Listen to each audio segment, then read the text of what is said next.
Hi, Jamise. My name is Diana Robbins. I hope I'm pronouncing your name correctly. Please forgive me if I'm not. I appreciated your post this week and have been thinking about some of the points that you made in it.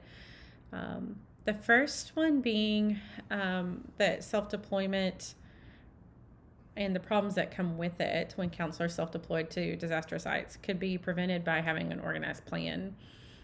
That's a point that I made in my post as well, that I think having organization and communication really conveys a sense of calm and that things are under control and well managed to the public, and that would help deter some people from self-deploying and make it less likely that people would just show up at a site if they feel like there's already a well-organized response.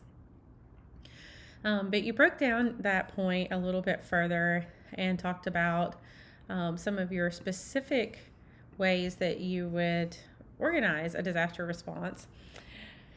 You mentioned badges, special uniforms, or a check-in point, which are certainly needed, a barricade, things like that, just some physical barriers to keep people from entering the site.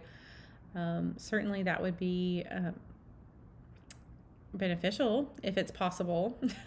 I can think of some disaster sites being difficult to cordon off or to separate from people that want to come in, but where that's possible, I think those are great ideas.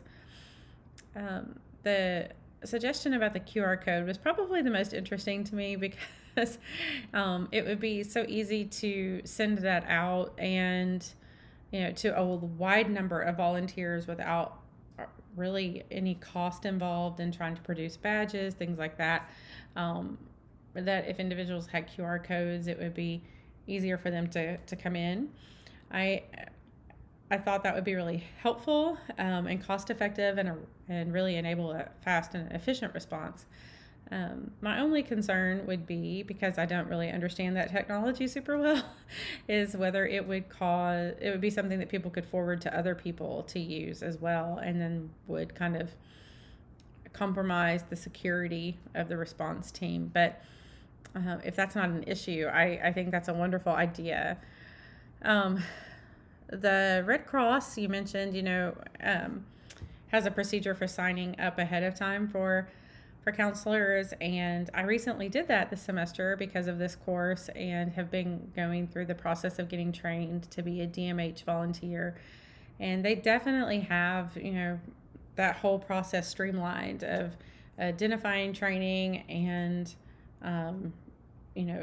marking volunteers, so to speak. When they show up to a site, we have badges, and at the site they actually have uniforms and things like that we can put on, not full uniforms always, sometimes just a jacket or something, but to help us be easily identified. And I think that's a huge benefit of working with a larger organization like that, where they already have these systems and processes in place. But anyway, I thought you had some great ideas, and would be interested in learning more about how technology could facilitate a better response, by, number one, preventing self-deployment, but also by encouraging, recruiting, and training the volunteers that are desired to be there.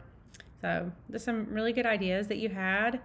I hope that you've enjoyed the course. I know I certainly have, and have learned a lot from it, and that it's challenged me to think differently, about disaster response. I've always thought, I would love to do that as a therapist, to show up and just volunteer to help. And this class has really helped me understand why that wouldn't necessarily be beneficial without having gone through the proper channels. So anyway, I hope you have a great rest of the semester, and congratulations on finishing another one. I'll see you soon.